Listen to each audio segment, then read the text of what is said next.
Hey scholars, we're working on our last section from chapter 11, and this is a fun section because it kind of brings everything together in it. But it's easier probably for those who can picture things in their mind, but it's actually not that difficult. So for instance, we're going to learn our one new term. We're going to use what's called the locus. A locus is a set of all points, so it's just really a set of points or a group of points that meet a stated condition. Now, an example of that is when we talk about a definition of like, what is a square? Well, if you're working with a square, the stated condition is that the opposite sides have to be congruent and they form right angles. So something like that, or with a circle, or with a sphere. Here's a locus of points. A sphere is a set of all points in space, right? The same distance away from a given point. That's a definition of a sphere, but that also, in the definition, it says a set of points. A locus of points. So it's that type of idea. Now here's one of those fun examples that actually can be applied somewhat and is actually used in the real world. Now this example is kind of very simple. Don't try to get too complicated. But now if you see here, this is actually a picture of the area. This is going to be, I do believe, Lies Road, and this is County Farm Road. Okay, so we're working with this. And this is kind of using like the show 24 or some counter-terrorism type thing, and let me read it with you. If you've ever watched the show 24 or probably many other police type shows, you've seen a very practical application of equations of circles that we've talked about combined with term locus. In a typical episode of 24, the counter-terrorist unit is attempting to capture someone, and often they can pinpoint the location of their suspect. So they block off a certain radius around the area to prevent the suspect from escaping. They use a computer coordinate system to determine where their men should be stationed and to avoid losing track of the suspect. So a lot of this is working on computers, but we can understand the basic idea. So here's an example when we work with this. On the map below, the police wish to block off a locus of points that are 1.5 miles from the intersection of County Farm and Lies Road. So if that's the case, we're going to say that each increment on your ruler represents 1/4 of a mile. So when we do this, now remember where they start with. They want to go a locus of points that are 1.5 miles from the intersection of County Farm and Lies Road. So we're talking about right here. That is my point. But I want to go 1.5 miles from that intersection. So every one of these is a quarter of an inch. It says on your rail represents 1/4 of a mile. So if you're doing that, if we do increments, well, let's do, I was going to say centimeters up. Let's not worry about it too much. If you was to read it over here, you get about this far. You're going to go about a little bit over here. We're going to go down, and we're going to go up, and we're going to make sure I get it up here. Actually, it's a little bit like this.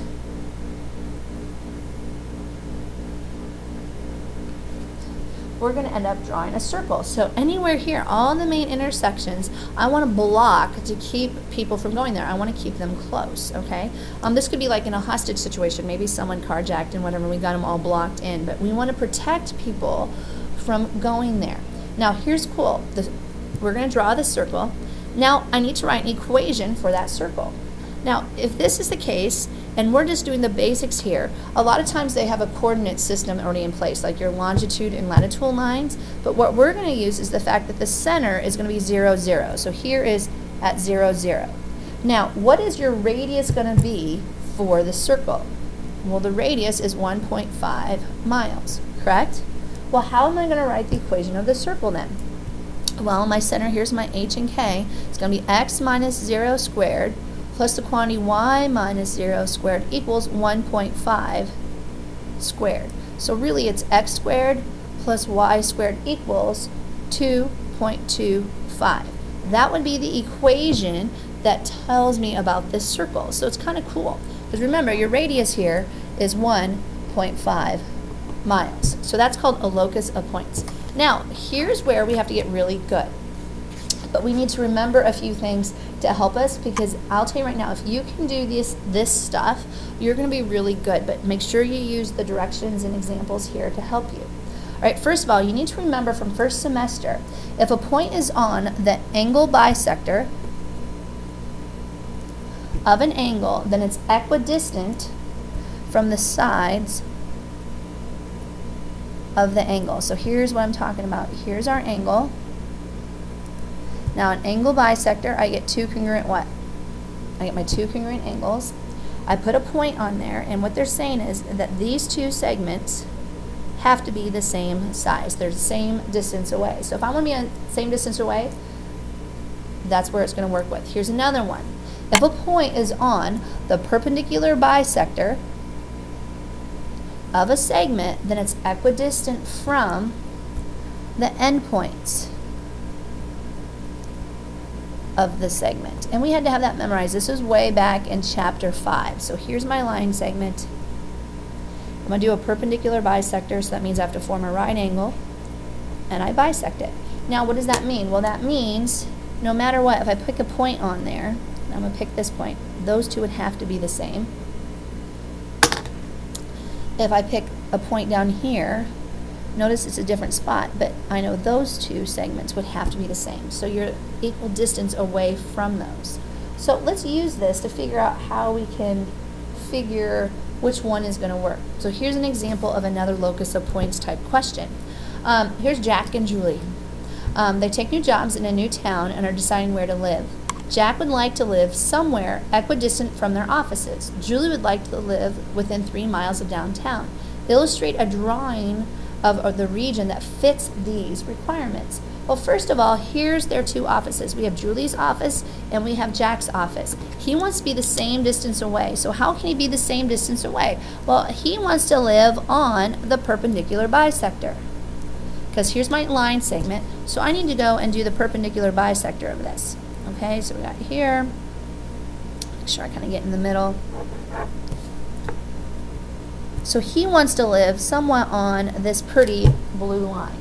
So that's where Jack wants to live. Now, however, Julie likes downtown, and she wants to live 3 miles away from downtown. So she doesn't really care about where they work as much as where she wants to be the convenience of being where there's lots of things going on, that type of scenario. Well, here they give us a scale. If I want to go 3 miles, here's downtown. Now here's my question. She wants to live 3 miles from downtown, just within 3 miles. So here's my question. What does that shape look like? Here's downtown. I want to be within 3 miles. Does that mean just going up and down, right or left? No, it means making a circle. So when I do that, I literally will do like what we did before. I'm going to go over here. I'm going to go up, get my 3, go down 3. I'm just making sure I get my scale here to work. And then we make this circle. So here's the circle of where Julie wants to live. Now, is there a place where it overlaps?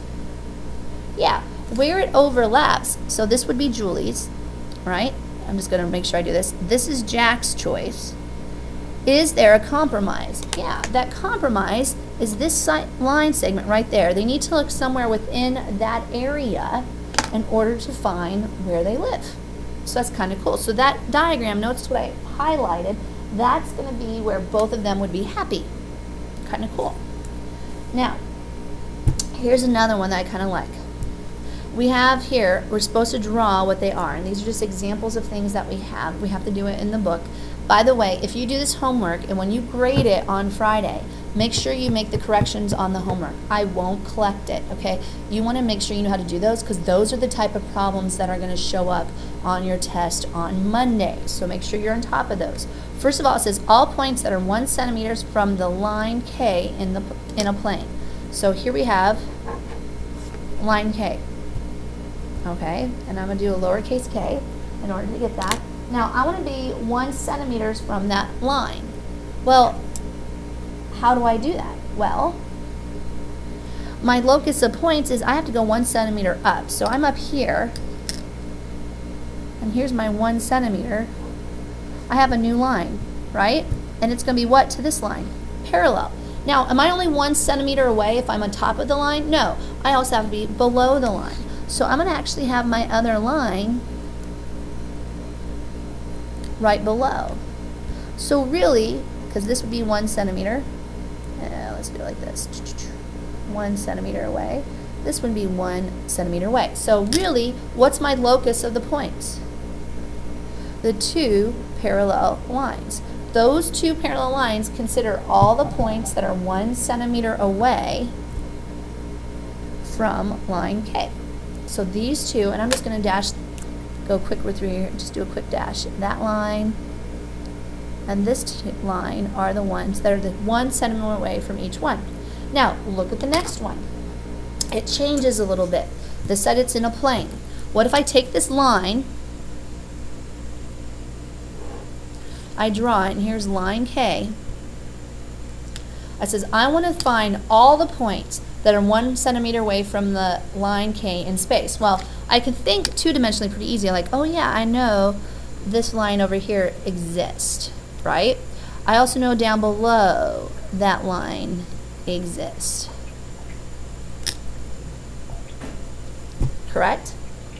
Now, somehow, I want to be three-dimensional. I just can't go here. Isn't there going to be a line out here or on the other side? Yes. What happens is, I'm going to have a radius of 1 centimeter.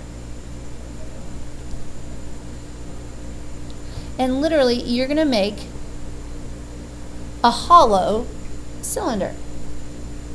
Because what you're going to do is you're going to spin that radius around 1 centimeter and any way around there, because this is in space. Think about this, is going around and around and around. So like if this is my line, 1 centimeter away goes all the way around this. So I have to think of it like a hollow cylinder. Kind of cool. All right, here's some more examples of these. The locus, find the locus of points on a football field that are equidistant from the 2 goal lines. Because here's your football field, here's your 2 goal lines. Where am I going to be equidistant from both goals?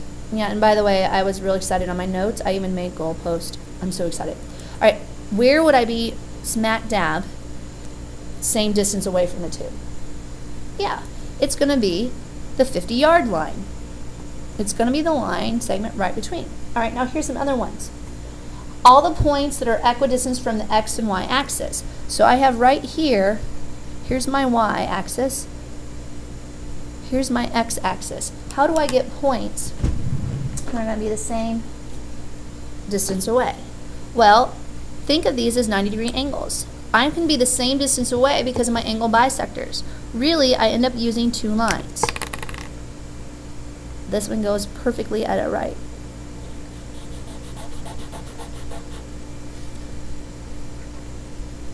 There's one line. It's going to be equidistant away from the x and the y. Those on each side, because these are going to be on the bisector. And then I have another line going the other way. So perfectly bisecting them. So this would be going that direction. So you're going to have the 2 lines kind of basically bisecting each of the sides. Now, here's the other one. What is the path of the corner of a door making its opening? So here's a door. Okay, it's on its hinge. Now when I open the door, where does this corner go? Right, the door is going to go like this, and it's going to rotate around the hinge. So really, what am I making when I do that? I make an arc. So I'm going to have an arc of a circle is going to be the locus of points here. Or let's look at the next one. The path of a knot in the middle of a jump rope as it's being used. Now remember, a jump rope, you have it right here. It's going to be in people's hands from here to here. Okay? Now, where's the middle of the jump rope? Right here. And then it will go, and remember the jump rope, if you're looking at it from the side, goes up and down, and you see this point go around and around like this. So really, if you're spinning the jump rope, that knot in the middle is going to make what type of shape when you're spinning it? Yeah, a circle. So be really careful when you work with these. It will help a lot. But like I said, your homework, you're going to get the answer key for the homework on Friday, and it will show you the answers, because those are the type of problems that I expect you to be able to do on the test on Monday. And again, I'll be available Sunday afternoon at home, probably be near my phone unless my family takes me out to eat or something like that. But keep calling. I can email you, answer questions. We can do the iPad thing where I can email you directions. But just make sure that you can work with it. Hopefully this will help you get started. Don't be afraid. I'll be here before school on Monday too at 7:30. If you have questions and stuff, I'll be more than glad to help you. And I'm also available during Thursday lunch.